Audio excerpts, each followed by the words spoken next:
Praise the lord. యేసు రక్తమే జయము. మన రక్షకుడు మన విమోచకుడైన యేసుక్రీస్తు పరిశుద్ధ నామములో అందరికీ వందనాలు. చిన్న ప్రార్థన ద్వారా ఈ రాత్రికాల వాక్యదానం చేసుకుందాము. పరిశుద్ధుడ మహాగణుడైన దేవ యేసయ్య సర్వాధికారి నాయన మీకు వేలాది వందములు కృతజ్ఞత స్తుతి స్తోత్రం చెల్లించుకుంటున్నాను.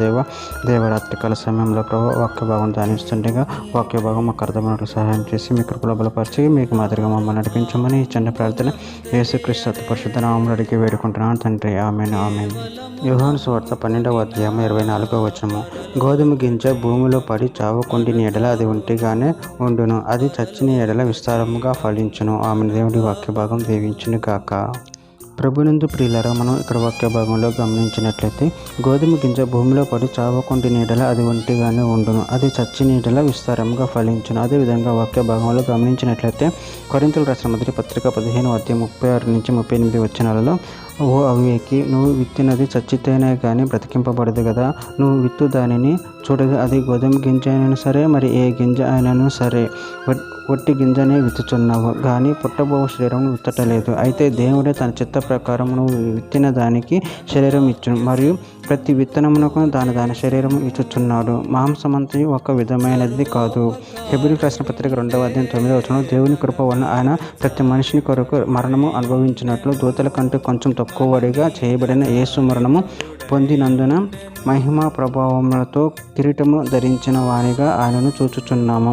యెషయా గ్రంథం 53వ అధ్యాయం 11వ వచనంలో, అతడు తనకు కలిగిన వేదనను చూచి తృప్తి నందును, నీతిమంతుడైన నా సేవకుడు జనుల దోషమును భరించి ననుకున్న అనుభవ జ్ఞానము చేత అనేకులను నిర్దోషులుగా చేయును.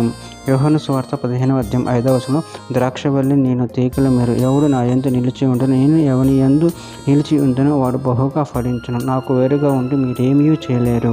రోమిలికి రాసిన పత్రిక 6వ అధ్యాయం 5వ వచనంలో, మరియు ఆయన మరణము యొక్క సాదృశ్యమందు ఆయనతో ఐక్యం గలవారమైన ఎడల ఆయన పునరుద్ధానం యొక్క సాదృశ్యమందును ఆయనతో ఐక్యం గలవారమై ఉందుము.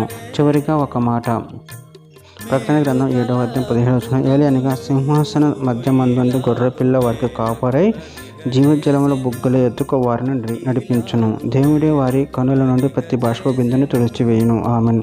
దేవుడి వాక్య భాగం దీవించిన కాక చిన్న ప్రార్థన చేసుకుందాము.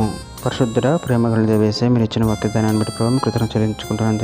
దేవ మీ ఒంటిగా ఉండి ఏమి చేయను తండ్రి నాయన, మీ అందు ఉండి ప్రభావ నీకు మాదిరిగా నడుచుకునే శక్తిని బలాన్ని మాకు అనుగ్రహించి మమ్మల్ని ఫలింపు చేయమని, మీ కృపలో మమ్మల్ని బలపరిచి స్థిరపరచమని చిన్న ప్రార్థన ప్రభువు యేసుక్రీస్తు పరిశుద్ధ నామములో అడిగి వేడుకుంటున్నాను తండ్రి. ఆమేన్ ఆమేన్.